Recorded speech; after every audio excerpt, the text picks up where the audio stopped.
ইদানিং কিছু এমপি সাহেব পুলিশকে সঙ্গে নিয়ে বাজার মনিটরিং করতে বের হচ্ছেন, বিক্রেতাকে পণ্যের দাম বেঁধে দিচ্ছেন, এর বেশি দামে বিক্রি করলে শাস্তির ব্যবস্থা করছেন। এভাবে বাজার মনিটরিং করে জনগণের দুর্ভোগ কমানো কি যাবে? আপনি কি মনে করেন? আপাতত জিনিসটা দেখলে মনে হয় ভালোই তো উদ্যোগ, তাই না? সেদিন দেখলাম ম্যাজিস্ট্রেট সাহেব ওনাকে অলরেডি শাসিয়ে দিচ্ছে ব্যবসায়ীরা, আমাদেরকে অনেক জ্বালাইছেন আপনি। এটা নিয়েও কিন্তু সোশ্যাল মিডিয়াতে প্রচুর সমালোচনা হয়েছে ওই ব্যবসায়ী নেতার। যাই হোক, আমরা ইদানিং দেখতে পাচ্ছি নির্বাচন যখন হয়ে গেল, আমাদের অনেক এমপি জনপ্রতিনিধি থানা পুলিশকে নিয়ে বা কখনো ম্যাজিস্ট্রেটকে নিয়ে তারা বিভিন্ন জায়গায় বাজার মনিটরিং করছেন। তো এটা ভালো, তো এক হিসাবে উদ্যোগটা ভালো, খারাপ না। বাজার ব্যবস্থাপনা যেন সিন্ডিকেট না থাকে, দাম যেন নিয়ন্ত্রণ থাকে, জনগণের ক্রয় সীমার মধ্যে থাকে।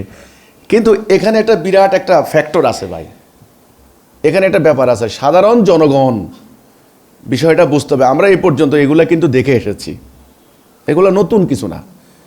ম্যাজিস্ট্রেট সাহেব ধরে নিয়ে বেঁধে নিয়ে যাচ্ছে, দম নগদে জায়গার মধ্যে শাস্তি দিচ্ছে, ব্যবসায়ীদেরকে মাপে কম কেন দেয়, মেয়াদ উত্তীর্ণ জিনিস বিক্রি করে, এসব আছে, এগুলো আছে, অতিরিক্ত দাম রাখে। কিন্তু আমি যদি ইসলামের দৃষ্টিভঙ্গি থেকে বিষয়গুলি দেখতে যাই, কথা বলতে যাই, তাহলে আমাকে বুঝতে হবে, বলতে হবে, এই ধরনের বাজার মনিটরিং সাময়িক কিছু প্রশমন সুবিধা, যেমন আপনার ব্যথা উঠছে, আপনার ডাক্তারের একটা ব্যথানাশক ট্যাবলেট বা একটা ইঞ্জেকশন দিয়ে দিল, সাময়িক, কিন্তু আপনার রোগ কিন্তু ভালো হলো না, বরং ভয়ঙ্কর ক্ষতি হতে পারে এটার ভিতরে। কখনো কখনো এই ব্যথানাশক ওষুধ খেয়ে জায়গায় মারা গেছে, এমন ঘটনাও ঘটছে। যেমন আমার জানাশোনা একজন, আমাদের এক সদস্য, বয়স কিন্তু খুব বেশি না, বাড়ি মেহেরপুর। ছেলেটার বুকে ব্যথা উঠলো, তো ডাক্তারের কাছে যা বললো, ডাক্তার বললো এটা খান, বোধ গ্যাস। আসলে গ্যাস না, অন্য সমস্যা। খাওয়ার সাথে সাথে কয়েক মিনিটের ভিতরে সে মারা গেল, হার্ট অ্যাটাক করেছে। তো এই যে ব্যাপারগুলি, এজন্য সাময়িক উপশম হতে পারে এবং দেখলে খুব ভালো লাগতে পারে যে ব্যবসায়ীদেরকে নিয়ন্ত্রণ করা হচ্ছে, সিন্ডিকেট কন্ট্রোল করা হচ্ছে। কিন্তু বিষয়টা পুরো একটা সিস্টেম, পুরো একটা ব্যবস্থা। আজকে ব্যবসায়ীরাও কিন্তু ক্ষুব্ধ। আমাদের যে সমস্ত ধর্মীয় দলের নেতারা এমপি হয়ে খলিফা ওমরের মতো এগুলো দেখাচ্ছেন, বুঝাচ্ছেন, আমি তাদেরকে স্বনির্বন্ধ অনুরোধ করব, অন্যরা রাজনৈতিক কারণে লোক দেখানোর জন্য যাকে বলা হয় উইন্ডো ড্রেসিং, মিডিয়া ট্রায়াল, এগুলি করে তারা। আপনারা যদি এগুলি করেন তো সাধারণ মানুষ মুক্তি পাবে না জীবনেও। সেটা কি দেখেন, অর্থনীতি পুরো একটা সিস্টেম, পুরো একটা ব্যবস্থাপনা। আপনি হুট করে দোকানদার হলো খুচরা বিক্রেতা, তারপরে তার কাছ থেকে যায় ভোক্তা, এই খুচরা বিক্রেতা আনে পাইকার মানে আড়তদার, সেখান থেকে সে আপনার যায় হলো ডিলার। তাহলে আপনি দেখেন, আপনি উদাহরণটা আমি দিলে বুঝবেন, যখন ধান উৎপাদন করেন, চালের বাজার, আপনি চালের বাজার নিয়ন্ত্রণ করবেন, গোড়া থেকে ধরেন। প্রথমে হলো জমির মালিক, কৃষক যিনি উৎপাদন করবেন, ওনার মালিকানা আছে কিনা জমি, না আরেকজনের জমি, বর্গা চাষ করে, বর্গা করতে গেলে ওনার কত পার্সেন্ট ওই মালিককে দিতে হয়, বেচারা কৃষক। এবার যখন ধানের বীজ 500 টাকা, 600 টাকা, গত বছর আমার এলাকায় 600 টাকা ধানের বীজ কেনা হয়েছে। আমি খবর নিয়ে জানলাম 28-29 টাকা মাত্র খরচ পড়ে উচ্চ ফলনশীল ধান, উপসি যেটা, সেখানে 500 টাকা দিয়ে 1 কেজি বীজ কিনা হয়।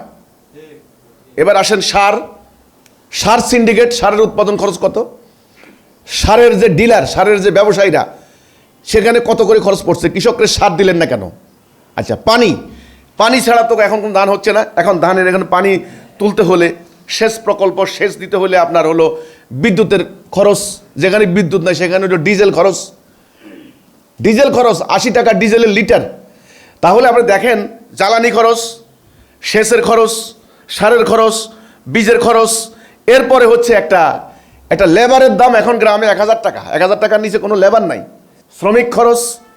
এই সমস্ত খরচ যখন পণ্যের উপরে পড়ে, এখন এটা যখন ভ্যালুয়েশন হয়, মানে দাম নির্ধারিত হয়, তখন এইবার কৃষক থেকে চলে যাচ্ছে চাতাল মালিক, মিল মালিকরা, ওরা কিন্তু একটা সিন্ডিকেট, বিশাল সেখান থেকে চলে যাচ্ছে আড়তদার, ওরাই আবার আড়তদার, বিশাল কোম্পানির, সরকারের মানে বড় ব্যাংকের হাজার কোটি টাকার মালিক, যারা সুদে এদেরকে টাকা দেয়। একটা কোম্পানি চাল যখন স্টক করে হাজার টন, আমি একটা ঘটনা জানি, এই যে সুগন্ধি চাল একটা সিন্ডিকেটের মতো, ধরেন উৎপাদন খরচ 30 টাকা 40 টাকা, এই চাল তারা একদম হাজার হাজার টন কিনে নিয়ে যাবে, সেই চাল 150 টাকা বিক্রি করবে, কারণ কয়েক মাস রেখে দিবে, যখন উৎপাদন আর সময় নাই এই অবস্থায় দাম বাড়িয়ে নানান সিস্টেম করে প্যাকেট ট্যাকেট করে 150 টাকা 40 টাকার চাল 150 টাকা, মাঝখানে 110 টাকার এই যে বেনিফিশিয়ারি, এরা কারা হলো? এই সিন্ডিকেট। তাহলে না আমার কথা হলো, আপনারা যারা এই যে ভোক্তাদেরকে মানে আমরা ভোক্তা আমরা কিনি, আমার বাসার পাশে আমার বাজারে একটা খুচরা দোকানদার এই বেচারা খুচরা 10 বস্তা চাল আনি বেচতেছে। এখন আপনি যাইয়া আপনার হলো এমপি হয়েছেন নতুন করে, বা চেয়ারম্যান হয়েছেন, বা মেম্বার হয়েছেন, মিডিয়া কতগুলি নিলেন, নিয়ে বলে নেতা সাহেব তো বাজার করতেছে, নিয়ন্ত্রণ করতেছে, এই তালিকা দেখাও। তো এই বেটা তালিকা হয়তো লেখাপড়াও অনেকে জানে না, তালিকা 9-এর জায়গায় 6 লেখা থুইছে, অথবা সে মাপে কম দিছে। ওকে, বাজারের একটা সিস্টেম আছে, বাজার যে চলমান রেট, যেমন ধরেন চালের কেজি যদি 80 টাকা হয়, সারা বাজারে 80 টাকা এই মানের চাল, ধরেন নাজির শালের চালের কেজি 80 টাকা, উদাহরণ দিচ্ছি আমি, সারা বাজারে নাজির শালের চালের কেজি 80 টাকা। কোনো লোক ইচ্ছা করলে 85 টাকা বেচতে পারবে না, 2-1 বেচতেও কিন্তু সে কাস্টমারের ঠেলা ঠিক হয়ে যাবে। অথবা 1 বস্তা চালের মধ্যে 50 কেজি, 2-1 বেলা যদি সে 48 কেজি দেয়, তাহলে 2 কেজি সে ধরা পড়বে, কিন্তু 2-1 দিন দিতে পারবে। তারও একটা সুনাম সুখ্যাতির জন্য, ব্যবসায়িক তার একটা কাস্টমার ধরে রাখার জন্য তাকেও কিছু নিয়ম মেনটেন করতে হয়। কিন্তু আমার কথা হলো, 10 টাকার চাল যে 80 টাকা হইলো, এই সিন্ডিকেট আপনারা কিভাবে ভাঙবেন? এই জন্যে এই প্রশ্নের উত্তরটা আমি এখানে দিচ্ছি। এটা ভালো, নিঃসন্দেহে ভালো, একটা স্বস্তি, মানুষ আতঙ্ক মুক্ত হচ্ছে, ভয় মুক্ত হচ্ছে, যে না বাজার নিয়ন্ত্রণে বাইরে যেতে পারবে না, সিন্ডিকেট যারা তারা মাপে কম দিতে পারবে না, ভেজাল দিতে পারবে না, 2 নম্বর করতে পারবে না। এই যে ব্যাপারগুলি করছেন, এটা সাময়িক উপশম হচ্ছে মাত্র, এটার এই মূল সংকটের সমাধান হবে না। আমি আবার বলছি, এখানে একটা বাণিজ্য নীতি কাজ করে, এখানে অর্থনীতি, এখানে শিল্পনীতি, এখানে এই যে আমদানি রপ্তানি নীতি, অনেক কিছু, এখানে শাসন ব্যবস্থা, সমগ্র কিছু একত্রিত হয়ে একটা পণ্যের মান নির্ধারণ। আমরা হচ্ছে ভোক্তা, সরাসরি উৎপাদক আর ভোক্তার এই সম্পর্ক, এই চেইন, একটা সাপ্লাই চেইন যাকে বলা হয়, সরবরাহ শিকল চেইন, এটা বিভিন্ন জনের দ্বারা। গতকালকে আমি দেখলাম এক জায়গায় 1 ট্রাক 2 টনের একটা মাল, বা 10 টনের 1 ট্রাক পণ্য 350 মাইল রাস্তা অতিক্রম করতে তাকে 22,000 টাকা চাঁদা দিতে হয়। পত্রিকা আসছে 5 টাকার বেগুন 50 টাকা কেন হয়? এখন যেখানে 50 টাকা বেচা হচ্ছে, ওই খুচরা বিক্রেতারে যাইয়া যদি আপনি হাতের মধ্যে 2 বাড়ি মারেন যে এই বেটা 50 টাকা বেচোস কেন, এটা কিন্তু আসলে দুঃখজনক, তার কিছু করার নাই। সে খুচরা বিক্রেতা, সে ভোক্তা পাচ্ছে 50 টাকা। কিন্তু এই 5 টাকার বেগুন কিভাবে 50 টাকা হলো, এটা বিরাট একটা চেইন, বিরাট একটা সিস্টেম, বিরাট একটা ব্যবস্থাপনা, বিরাট একটা মেকানিজম সিস্টেম। এই টোটাল সিস্টেমটাই বাদ না দিলে এই বাজারে বাজারে বেচারা সম্মানিত ম্যাজিস্ট্রেটগণ, জনপ্রতিনিধিগণ, আপনারা যতই বাজার তদারকি করেন, মনিটরিং সেল করেন, সাময়িক কিছুটা আপনি এদিক দিয়ে গিয়ে পুলিশে কয়টা জরিমানা করে দিয়ে আসলেন, ওরা আবার লোক পাহারা দিবে, চলে আসলেন, ওই আগের জায়গায় চলে গেল। কথাটা বুঝাতে পারলাম কিনা? এ পর্যন্ত কি এটা হয়নি? সব সরকারের আমলে হয়নি, হয়েছে। কাজে এটা কোনো স্থায়ী সমাধান নয়। হ্যাঁ, বাজার মনিটরিং সব সময় থাকবে, ইসলামী রাষ্ট্র ব্যবস্থা হলেও থাকবে, আমি সেটা বলছি না, এবং ম্যাজিস্ট্রেসি পাওয়ার নিয়ে কর্মকর্তারা বাজারে ঘুরবেন, এটা সবসময় থাকবে। বাট চলমান বিদ্যমান অর্থনৈতিক, রাজনৈতিক, বাণিজ্য নীতি মানে সিস্টেমটাই টোটাল বাদ না দিলে পণ্যের মান নিয়ন্ত্রণ বা পণ্যের মূল্য নিয়ন্ত্রণ, অর্থাৎ উৎপাদনকারী এবং ভোক্তা তারা কেউই উপকৃত হবেন না, ব্যবসায়ীরা। এই সিস্টেম, এই ব্যবস্থাকে বাদ দিতে হবে, এটা হলো আমার প্রস্তাবনা। তা না হলে ওই মিডিয়া প্রচার করবেন, মনে হবে, মানুষও মনে করবে যে ওরে কি দারুণ একটা বাজার মনিটরিং হচ্ছে, এইবারে বোধহয় দাম কমবে না। এতে করে কি রমজান মাসের পণ্য কি কমছে? তেল, চাল, চিনি, লবণ, আটা দাম কমাতে পারছে? আসলে এই টোটাল একটা ব্যবস্থাপনা, ওই যে গোড়ায় যেখানে উৎপাদন হচ্ছে ওখান থেকেই। তাহলে সরকার কেন আপনারা সার দিচ্ছেন না? সারের সিন্ডিকেট কেন? সরকার কেন বীজ দিচ্ছেন না ফ্রি? বীজের সিন্ডিকেট কেন?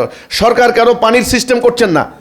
পানির কোনো ব্যবস্থা নাই, সেখানে বিদ্যুতের ব্যবস্থা করছেন না। উৎপাদন করেন, দেখবেন উৎপাদন কস্টিং একদম নিম্ন স্তরে নেমে আসবে। সেটা সরকারি ব্যবস্থাপনায় আবার আপনারা কিনে নেন, কৃষক লাভবান হবে, জনগণ লাভবান হবে। আমি সেটা প্রমাণ আমাদের এলাকা হয়েছে গত আওয়ামী লীগ সরকারের আমলে। ধান কিনা কর্মসূচি দেখেন, সরকার ধান কিনে 6 লক্ষ টন ধান কিনবে। এখন ধান কেনার জন্য কৃষকদেরকে কার্ড দিয়েছে, কৃষক ধান উঠলে সরকারের গুদামে ধান দিয়ে আসবে।